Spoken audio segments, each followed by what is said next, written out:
მოგესალმებათ სენეკის ხმა. ჩვენ კი მისი წამყვანები მარია მილოროვა და ანა ჯეჯუა ვართ. ემიგრაცია არის ერთ-ერთი მნიშვნელოვანი სოციალური ფენომენი, რომელიც საზოგადოების ცხოვრებაზე და ეკონომიკაზე დიდ გავლენას ახდენს. ეს პროცესი მოიცავს ქვეყნის გარეთ საცხოვრებლად და სამუშაოდ გადასვლას, ხშირად უკეთესი ეკონომიკური, სოციალური თუ პოლიტიკური პირობების საძიებლად. ემიგრაციის მიზეზი შეიძლება განსხვავებული იყოს: ეკონომიკური კრიზისი, პოლიტიკური არასტაბილურობა, სოციალური დისკრიმინაცია, განათლებისა და კარიერული შესაძლებლობების ნაკლებობა და სხვა. საქართველოს სტატისტიკის ეროვნული სამსახურის მიერ 26 აპრილს გამოქვეყნებული მონაცემებით 2024 წლის 1 ივნისის მდგომარეობით საქართველოს მოსახლეობა 3.694.000 ადამიანია, რაც წინა წელთან შედარებით 1.1%-ით ნაკლებია. აღსანიშნავია, რომ 2023 წელს დაფიქსირდა უარყოფითი ბუნებრივი მატება და უარყოფითი მიგრაციული საუბარი. გრძნობა, რომელიც მქონდა, როცა სამშობლო უნდა დამეტოვებინა და გარკვეული პერიოდით უნდა წავსულიყავი, ენთა უხწერელია.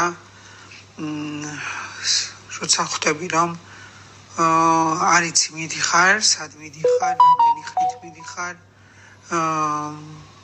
შენი შვილი, შენი ოჯახის წევრები უნდა დატოვო, აბსოლუტურად სხვა სამყაროში გადაცხოვრებას ნიშნავდა ის იმ პერიოდში ჩემთვის და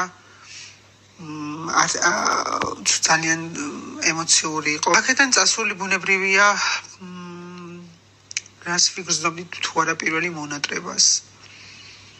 იმას, რომ იქ სადაც წავედი, არაფერი არ გავდა ჩემს ქართულს, ჩემს მშობლიურს, ყველაფერი უცხო, ყველაფერი სხვანაირად გეჩვენება.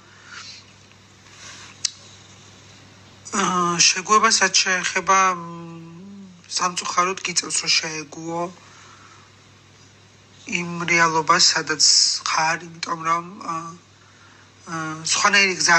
სხვა გზას არ გიტოვებს გარემოება, არ სიტუაცია. ამას დრო სჭირდება, მაგრამ ადამიანები ყველაფერს უდგენელია, არ გენატრებოდეს სამშობლო. როცა წლებია წასული ხარ და შენთვის დილაც და ღამეც, გათენებას და დაღამებაც ერთი და იგივე მნიშვნელობისა. ანუ ცხოვრობ, შენი სხეული ცხოვრობს სხვაგან, მაგრამ სული მაინც იქ არის, აი როგორ აგეხსნათ. წარმოუდგენელია, რომ არ იფიქრო, ანუ წარმოუდგენელია ყოველი დილა, ყოველი წუთი შეიძლება არა, მაგრამ დღის გარკვეული მონაკვეთი არ ფიქრობდე, იქ რო ვიყო, ეხა როგორ ვიქნებოდი, რანაირად ვიქნებოდი, ნეტა ვიყო, როდის დადგება ის დრო, რომ მე იქ ჩავიდე და საბოლოოდ აღარ მომიწიოს ემიგრაციაში წასვლა. რა თქმა უნდა ძალიან რთულია და რა თქმა უნდა არ გტოვებს მონატრების ფიქრები სამშობლოზე, რა თქმა უნდა. მოგებები, იცით როდის იწყება, როდესაც პირველ ნაბიჯს გადადგავ და უკვე შენი ქვეყნის საზღვარს გაცდები. მე უკვე გაწყება ფსიქოლოგიურად განცდები იმაზე, სად მიდიხარ, რომ მიდიხარ, იქ როგორ იქნება. მე 1000 წინააღმდეგობები შეიძლება შეგხვდეს, როგორ უნდა დაფუძე, სად უნდა იცხოვრო, სამსახური სად უნდა ნახო, როგორ უნდა ნახო. მე პირადად ორი ემიგრაცია მაქვს გამოვლილი და არც ერთი არ იყო ჩემთვის მარტივი. ანუ ძალიან ბევრი რამის მოყოლა შემიძლია თითოეულ მათგანზე და არც ერთი არ იყო, ანუ ერთი მეორეზე რთული იყო. უბრალოდ რაღაცა დროის პერიოდში ყველაფერთან ერთად ცხოვრებას სწავლობ. ეწინააღმდეგები რაც შეგიძლია, იმიტომ რომ შენ თუ დანებდები, წარმოიდგინე, ვერაფერს ვერ გააკეთებ აბსოლუტურად. პირველი ფსიქოლოგიურად და ემოციურად დაინგრევი. აქედან გამომდინარე, წინააღმდეგობებს რა დალევს? სანამ გაერკვევი სათხარ, რას აკეთებ, რა არის შენი მიზანი, რა სიტუაციაში მოხვდები. აი არ ვიცი, ამაზე უსასრულოდ შეიძლება საუბარი. ზოგადად ცხოვრება წინააღმდეგობებით ახსოვს და პლუს ამას კიდე როდესაც ემიგრაციაში ხარ, შეწყვილყანაში ხარ და ამ ყველაფრის მორგებას ცდილობ. მარეობა შემიძლია ვთქვა, რომ აბსოლუტურად არამდგრადი. აქ გერთვება უკვე პირველ რიგში მონატრება, პირველ რიგში ის რომ აკლიხარ შენ შვილს, აკლიხარ შენს მშობლებს, შენს დედმამიშვილებს, არა მარტო მათ აკლიხარ, შენს გაკლია ისინი, ანუ პირველ რიგში მე ვიტყოდი რომ მე მაკლია ისინი, იმიტომ რომ მე აქ ერთი ვარ, ისინი ერთად არიან, ხა მიფიქრე რომ თქვენ რა გიჭირთ, ანუ ერთად ხართ, ერთმანეთი მაინც ყავთ, ერთმანეთით მაინც იღუიძებთ, ერთმანეთით მაინც იძინებთ. მე აქ შორიდან ტელეფონის საშუალებით შემიძლია თქვენთან კომუნიკაცია დავამყარო და ეს იმდენად რთულია, ხანდახან ისე მოგაწვება ხოლმე ემოციურად, რომ არაფერი არ გინდა, საერთოდ არაფერი არ გინდა, რომ თუნდაც იმ ერთ ოთახში შენი ოჯახის წევრებს უყურებდე. თუნდაც საერთოდ არაფერი არ გაგაჩნდეს დედამიწის ზურგზე. თუნდაც მათ უყურებდი და მის გვერდით იყო და თანადგომას, შეგრძნებას, აი როგორ აგეხსნათ. მათ გრძნობდი და ისინი შენ გრძნობდნენ. ძალიან რთულია ამაზე საუბარი, ანუ როგორ აგეხსნათ. მარტივი არ არის ემოციურ, ყველაზე მეტად ემიგრანტებს ემოციურად გვიჭირს. აი ყველაზე მეტად ამ დროს გვჭირდება ოჯახის წევრების, ნათესავების, ნაცნობების, მეგობრების ესე გვერდით ყოფნა, ოღონდ შორიდან მაინც რომ იგრძნო ისინი ყოველ წუთში არა, მაგრამ მათ ახსოვხართ და რომ არ დაიკარგე საბოლოოდ. სამშობლოში დაბრუნება, რა თქმა უნდა, ესე ვფიქრობ, ყველა ემიგრანტის სურვილია და ესე ვფიქრობ, რომ ყველა ემიგრანტი უნდა დაბრუნდეს. რაც შემეხება კონკრეტულად მე აუცილებლად დავბრუნდები საქართველოში. შეიძლება ეს არ მოხდეს ძალიან ახლო მომავალში, მაგრამ ეს აუცილებლად მოხდება. არც თუ ისე შორეულ მომავალში, აბსოლუტურად ვგეგმავ იმას, რომ ჩამოვიდე და ის წლები, რომელიც დავკარგე აბსოლუტურად ყველას გარეშე, დიდი იმედებით ვარ გავსჭვალული, რომ ყველაფერი მაინც კარგად დასრულდება და საბოლოოდ მაინც ჩემი ოჯახი და ჩემი ყველა საყვარელი ხალხი გვერდით მეყოლება. მოგესალმებით, მე გახლავართ ელიზავეტა მამულია, ემიგრანტი იტალიაში. როგორი გზნობა იყო სამშობლოდან წასვლა?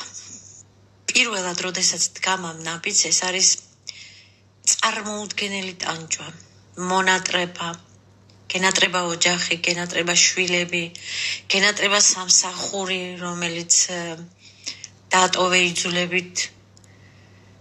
ძალიან ბევრი წინააღმდეგობა გხდება. იქ უცხო ქვეყანაში ის აღარ ახარ, რაც შენს ქვეყანაში იყავი, ის სტატუსი აღარა გაქვს. და ეს ძალიან ტანჯავს და თრგუნავს ადამიანს. 8 თვე საშინელ დეპრესიაში ვიყავი. გაქცევა მინდოდა იქიდან, მაგრამ სხვადასხვა მიზეზების გამო იძულებული ვიყავი, რომ დავრშენილი ვიყავი. მაგრამ შემდგომ ადამიანი თანდათან ყველაფერს ეჩვევა და შევეჩვევ როგორც ყველა სხვა ემიგრანტი. ეს მონატრება არასოდეს არ განელდება, რა თქმა უნდა. მით უმეტეს მე პირველად თურქეთში წავედი ემიგრანტად და იქ ვმუშაობდი უსაბუთოდ, როგორც არალეგალი და არ შემეძლო სამშობლოში ჩამოსვლა და ჩემი ოჯახის მონახულება. ეს იყო საშინელება 4 წელიწადი, არ ჩამოსულ ვარ სახლში. მაგრამ ჩემ დასაბედნიეროდ თურქეთი ახლოს არის და შვილები მოდიოდნენ ჩემთან. შვილიშვილმაც კი მინახულა პატარა 8 თვის ლილემ და ეს იყო ჩემს ცხოვრებაში უბედნიერესი წუთები. თურქეთში 4 წლიანი მუშაობის შემდეგ წამოვედი იტალიაში. აქაც ისევ დეპრესიაში ჩავარდი, იმიტომ რომ იქაური გარემო სულ სხვა იყო, აქ საერთოდ განსხვავებული გარემო, ისევ ცვლილება, ისევ ახალ გარემოსთან შეგუება, ახალ კულტურასთან შეგუება, ახალ ადამიანებთან შეგუება, ენის ბარიერი. მაგრამ ამასაც შევეჩვიე და ზოგი ჭირი მარგებელია, როგორც იტყვიან, პანდემიამ ჩვენზე დადებითად იმოქმედა ემიგრანტებზე, გამოვიდა საბუთი სადატორიის სახელწოდებით და მადლობა ღმერთს, ამ საბუთის საშუალებით შეგვიძლია წელიწადში ერთხელ წავიდეთ სამშობლოში და მოვინახულოთ ჩვენი ოჯახები. ყველა ემიგრანტს ვურჩევ, რომ ეს ნაბიჯი, რომელსაც დგამს ემიგრანტი, თავიდან ძალიან ძნელია, მაგრამ უნდა ვიცოდეთ, რისთვის მივდივართ, რა მიზნები გვაქვს, რომ ჩვენ შვილების საკეთილდღეოდ მივდივართ, ჩვენი ოჯახის საკეთილდღეოდ მივდივართ. და ამიტომ გამძლეობას ვუსურვებ, ყველაფერს ეცადეთ, რომ პოზიტიურად შეხედეთ ემიგრანტებო. თავარია ემიგრაციაში სულიერი სიმშვიდე. როდესაც სულიერი სიმშვიდე გაქვს და ჯანმრთელობაც გაქვს, და როცა ჯანმრთელობა გაქვს, უკვე მუშაობაც შეგიძლია და ყველაფერი კარგად იქნება. გეგმავთ თუ არა სამშობლოში დაბრუნებას? სიმართლე რომ გითხრათ, ჯერჯერობით ამაზე არ ვფიქრობ, იმიტომ რომ ჯერ კიდევ ბევრი რაღაცა მაქვს ჩემ შვილებთან სათქმელი. უმოკლეს დროში არ ვგეგმავ ნამდვილად. და მომავალში აუცილებლად, რა თქმა უნდა, დაუბრუნდები ჩემს ოჯახში ალბათ. ღმერთმა ყველა ემიგრანტი მშვიდობით დააბრუნოს, ჯანმრთელი. ემიგრაციის პროცესში ბევრ სირთულეები აქვს ოჯახთან ურთიერთობის შენარჩუნებაში, რაც იწვევს სოციალური კავშირების გაწყვეტას და ემოციურ სირთულეებს. ეს განსაკუთრებით ეხება იმ ემიგრანტებს, რომლებიც ოჯახებს შორდებიან და წლების მანძილზე უცხო ქვეყანაში ცხოვრობენ. შედეგად ემიგრაციამ შეიძლება დიდი ნეგატიური გავლენა მოახდინოს ემიგრანტების მენტალურ ჯანმრთელობასა და მათ სოციალურ კეთილდღეობაზე. მოგესალმებათ სენეკის ხმა. ჩვენ კი მისი წამყვანები მარია მილოროვა და ანა ჯეჯუა ვართ. ემიგრაცია არის ერთ-ერთი მნიშვნელოვანი სოციალური ფენომენი, რომელიც საზოგადოების ცხოვრებაზე და ეკონომიკაზე დიდ გავლენას ახდენს. ეს პროცესი მოიცავს ქვეყნის გარეთ საცხოვრებლად და სამუშაოდ გადასვლას, ხშირად უკეთესი ეკონომიკური, სოციალური თუ პოლიტიკური პირობების საძიებლად. ემიგრაციის მიზეზი შეიძლება განსხვავებული იყოს: ეკონომიკური კრიზისი, პოლიტიკური არასტაბილურობა, სოციალური დისკრიმინაცია, განათლებისა და კარიერული შესაძლებლობების ნაკლებობა და სხვა. საქართველოს სტატისტიკის ეროვნული სამსახურის მიერ 26 აპრილს გამოქვეყნებული მონაცემებით 2024 წლის 1 იანვრის მდგომარეობით საქართველოს მოსახლეობა 3.694.000 ადამიანია, რაც წინა წელთან შედარებით 1.1%-ით ნაკლებია. აღსანიშნავია, რომ 2023 წელს დაფიქსირდა უარყოფითი ბუნებრივი მატება და უარყოფითი მიგრაციული სალდო. გრძნობა, რომელიც მქონდა, როცა სამშობლო უნდა დამეტოვებინა და გარკვეული პერიოდით უნდა წავსულიყავი, ენითა უხწერელია. როცა ხვდები, რომ არ იცი მიდიხარ, სად მიდიხარ, რამდენი ხნით მიდიხარ, შენი შვილი, შენი ოჯახის წევრები უნდა დატოვო, აბსოლუტურად სხვა სამყაროში გადაცხოვრებას ნიშნავდა ის იმ პერიოდში ჩემთვის და ძალიან ემოციური იყო. აქედან წასული ბუნებრივია, რას ვიგრძნობდი თუ არა პირველი მონატრებას. იმას, რომ იქ, სადაც წავედი, არაფერი არ გავდა ჩემს ქართულს, ჩემს მშობლიურს, ყველაფერი უცხო, ყველაფერი სხვანაირად გეჩვენება. შეგუებასაც შეეხება სამწუხაროდ გიწევს, რომ შეეგუო იმ რეალობას, სადაც ხარ, იმიტომ რომ სხვა გზას არ გიტოვებს გარემოება, არ სიტუაცია. ამას დრო სჭირდება, მაგრამ ადამიანები ყველაფერს უდგენელია, არ გენატრებოდეს სამშობლო. როცა წლებია წასული ხარ და შენთვის დილაც და ღამეც, გათენებას და დაღამებაც ერთი და იგივე მნიშვნელობისა. ანუ ცხოვრობ, შენი სხეული ცხოვრობს სხვაგან, მაგრამ სული მაინც იქ არის, აი როგორ აგეხსნათ. წარმოუდგენელია, რომ არ იფიქრო, ანუ წარმოუდგენელია ყოველი დილა, ყოველი წუთი შეიძლება არა, მაგრამ დღის გარკვეული მონაკვეთი არ ფიქრობდე, იქ რო ვიყო, ეხა როგორ ვიქნებოდი, რანაირად ვიქნებოდი, ნეტა ვიყო, როდის დადგება ის დრო, რომ მე იქ ჩავიდე და საბოლოოდ აღარ მომიწიოს ემიგრაციაში წასვლა. რა თქმა უნდა ძალიან რთულია და რა თქმა უნდა არ გტოვებს მონატრების ფიქრები სამშობლოზე, რა თქმა უნდა. მოგდაგობები, იცით, როდის იწყება, როდესაც პირველ ნაბიჯს გადადგავ და უკვე შენი ქვეყნის საზღვარს გაცდები. მე უკვე გაწყება ფსიქოლოგიურად განცდები იმაზე, სად მიდიხარ, რომ მიდიხარ იქ როგორ იქნება. მე 1000 წინააღმდეგობები შეიძლება შეგხვდეს, როგორ უნდა დაფუძე, სად უნდა იცხოვრო, სამსახური სად უნდა ნახო, როგორ უნდა ნახო. მე პირადად ორი ემიგრაცია მაქვს გამოვლილი და არც ერთი არ იყო ჩემთვის მარტივი. ანუ ძალიან ბევრი რამის მოყოლა შემიძლია თითოეულ მათგანზე და არც ერთი არ იყო, ანუ ერთი მეორეზე რთული იყო. უბრალოდ რაღაცა დროის პერიოდში ყველაფერთან ერთად ცხოვრებას სწავლობ.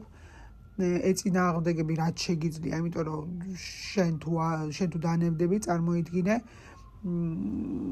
ვერაფერს ვერ გააკეთებ აბსოლუტურად. პირველი ფსიქოლოგიურად და ემოციურად დაინგრევი. აქედან გამომდინარე, წინააღმდეგობებს რა დალევს? სანამ გაერკვავი სათხარ, რას აკეთებ, რა არის შენი მიზანი, რა სიტუაციაში მოხვდები. აი არ ვიცი, ამაზე უსასრულოდ შეიძლება საუბარი. ზოგადად ცხოვრება წინააღმდეგობებით ახსავს და პლუს ამას კიდე როდესაც ემიგრაციაში ხარ, შენ ქვეყანაში ხარ და ამ ყველაფრის მორგებას ცდილობ. მარეობა შემიძლია ვთქვა, რომ აბსოლუტურად არამდგრადი. აქ გერთვება უკვე პირველ რიგში მონატრება. პირველ რიგში ის რომ აკლიხარ შენ შვილს, აკლიხარ შენს მშობლებს, შენს დედმამიშვილებს, არა მარტო მათ აკლიხარ, შენს გაკლია ისინი. ანუ პირველ რიგში მე ვიტყოდი, რომ მე მაკლია ისინი, იმიტომ რომ მე აქ ერთი ვარ. ისინი ერთად არიან, ხან მიფიქრე რომ თქვენ რა გიჭირთ, ანუ ერთად ხართ, ერთმანეთი მაინც ყავთ, ერთმანეთით მაინც იგუიძებთ, ერთმანეთით მაინც იძინებთ. მე აქ შორიდან ტელეფონის საშუალებით შემიძლია თქვენთან კომუნიკაცია დავამყარო და ეს იმდენად რთულია, ხანდახან ისე მოგაწვება ხოლმე ემოციურად, რომ არაფერი არ გინდა, საერთოდ არაფერი არ გინდა, რომ თუნდაც იმ ერთ ოთახში შენი ოჯახის წევრებს უყურებდე. აი თუნდაც საერთოდ არაფერი არ გაგაჩნდეს დედამიწის ზურგზე. თუნდაც მათ უყურებდი და მის გვერდით იყო და თანადგომას, შეგრძნებას, აი როგორ აგეხსნათ. მათ გრძნობდი და ისინი შენ გრძნობდნენ. ძალიან რთულია ამაზე საუბარი, ანუ როგორ აგიხსნათ. მარტივი არ არის ემოციურ, ყველაზე მეტად ემიგრანტებს ემოციურად გვიჭირს. აი ყველაზე მეტად ამ დროს გვჭირდება ოჯახის წევრების, ნათესავების, ნაცნობების, მეგობრების ესე გვერდით ყოფნა, ოღონდ შორიდან მაინც რომ იგრძნო ისინი ყოველ წუთში არა, მაგრამ მათ ახსოვხართ და რომ არ დაიკარგე საბოლოოდ. სამშობლოში დაბრუნება, რა თქმა უნდა, ესე ვფიქრობ, ყველა ემიგრანტის სურვილია და ესე ვფიქრობ, რომ ყველა ემიგრანტი უნდა დაბრუნდეს. რაც შემეხება კონკრეტულად მე აუცილებლად დავბრუნდები საქართველოში. შეიძლება ეს არ მოხდეს ძალიან ახლო მომავალში, მაგრამ ეს აუცილებლად მოხდება. არც თუ ისე შორეულ მომავალში, აბსოლუტურად ვგეგმავ იმას, რომ ჩამოვიდე და ის წლები, რომელიც დავკარგე აბსოლუტურად ყველას გარეშე, დიდი იმედებით ვარ გამსჭვალული, რომ ყველაფერი მაინც კარგად დასრულდება და საბოლოოდ მაინც ჩემი ოჯახი და ჩემი ყველა საყვარელი ხალხი გვერდით მეყოლება. მოგესალმებით, მე გახლავართ ელიზავეტა მამულია, ემიგრანტი იტალიაში. როგორი გზნობა იყო სამშობლოდან წასვლა? პირველად, როდესაც დგამ ამ ნაბიჯს, ეს არის წარმოუდგენელი ტანჯვა, მონატრება, გენატრება ოჯახი, გენატრება შვილები, გენატრება სამსახური, რომელიც დაატოვე იძულებით. ძალიან ბევრი წინააღმდეგობა გხდება. იქ უცხო ქვეყანაში ის აღარ ახარ, რაც შენს ქვეყანაში იყავი, ის სტატუსი აღარა გაქვს. და ეს ძალიან ტანჯავს და თრგუნავს ადამიანს. 8 თვე საშინელ დეპრესიაში ვიყავი. გაქცევა მინდოდა იქიდან, მაგრამ სხვადასხვა მიზეზების გამო იძულებული ვიყავი, რომ დავრჩენილი ვიყავი. მაგრამ შემდგომ ადამიანი თანდათან ყველაფერს ეჩვევა და შევეჩვიე როგორც ყველა სხვა ემიგრანტი. ეს მონატრება არასოდეს არ განელდება, რა თქმა უნდა. მით უმეტეს მე პირველად თურქეთში წავედი ემიგრანტად და იქ ვმუშაობდი უსაბუთოდ როგორც არალეგალი და არ შემეძლო სამშობლოში ჩამოსვლა და ჩემი ოჯახის მონახულება. ეს იყო საშინელება 4 წელიწადი, არ ჩამოსულ ვარ სახლში. მაგრამ ჩემ დასაბედნიეროდ თურქეთი ახლოს არის და შვილები მოდიოდნენ ჩემთან. შვილიშვილმაც კი მინახულა პატარა 8 თვის ლილემ. და ეს იყო ჩემს ცხოვრებაში უბედნიერესი წუთები. თურქეთში 4 წლიანი მუშაობის შემდეგ წამოვედი იტალიაში. აქაც ისევ დეპრესიაში ჩავარდი, იმიტომ რომ იქაური გარემო სულ სხვა იყო, აქ საერთოდ განსხვავებული გარემო. ისევ ცვლილება, ისევ ახალ გარემოსთან შეგუება, ახალ კულტურასთან შეგუება, ახალ ადამიანებთან შეგუება, ენის ბარიერი. მაგრამ ამასაც შევეჩვიე და ზოგი ჭირი მარგებელია, როგორც იტყვიან, პანდემიამ ჩვენზე დადებითად იმოქმედა ემიგრანტებზე, გამოვიდა საბუთი სადატორიის სახელწოდებით და მადლობა ღმერთს ამ საბუთის საშუალებით შეგვიძლია წელიწადში ერთხელ წავიდეთ სამშობლოში და მოვინახულოთ ჩვენი ოჯახები. ყველა ემიგრანტს ვურჩევ, რომ ეს ნაბიჯი, რომელსაც დგამს ემიგრანტი, თავიდან ძალიან ძნელია, მაგრამ უნდა ვიცოდეთ, რისთვის მივდივართ, რა მიზნები გვაქვს, რომ ჩვენი შვილების საკეთილდღეოდ მივდივართ, ჩვენი ოჯახის საკეთილდღეოდ მივდივართ. და ამიტომ გამძლეობას ვუსურვებ, ყველაფერს ეცადეთ, რომ პოზიტიურად შეხედეთ ემიგრანტებო. მთავარია ემიგრაციაში სულიერი სიმშვიდე. როდესაც სულიერი სიმშვიდე გაქვს და ჯანმრთელობაც გაქვს და როცა ჯანმრთელობა გაქვს, უკვე მუშაობაც შეგიძლია და ყველაფერი კარგად იქნება. გეგმავთ თუ არა სამშობლოში დაბრუნებას? სიმართლე რომ გითხრათ, ჯერჯერობით ამაზე არ ვფიქრობ, იმიტომ რომ ჯერ კიდევ ბევრი რაღაცა მაქვს ჩემ შვილებთან სათქმელი. უმოკლეს დროში არ ვგეგმავ ნამდვილად. და მომავალში აუცილებლად, რა თქმა უნდა, დაბრუნდები ჩემს ოჯახში ალბათ. ღმერთმა ყველა ემიგრანტი მშვიდობით დააბრუნოს, ჯანმრთელი. ემიგრაციის პროცესში ბევრ სირთულეები აქვს ოჯახთან ურთიერთობის შენარჩუნებაში, რაც იწვევს სოციალური კავშირების გაწყვეტას და ემოციურ სირთულეებს. ეს განსაკუთრებით ეხება იმ ემიგრანტებს, რომლებიც ოჯახებს შორდებიან და წლების მანძილზე უცხო ქვეყანაში ცხოვრობენ. შედეგად ემიგრაციამ შეიძლება დიდი ნეგატიური გავლენა მოახდინოს ემიგრანტების მენტალურ ჯანმრთელობასა და მათ სოციალურ კეთილდღეობაზე.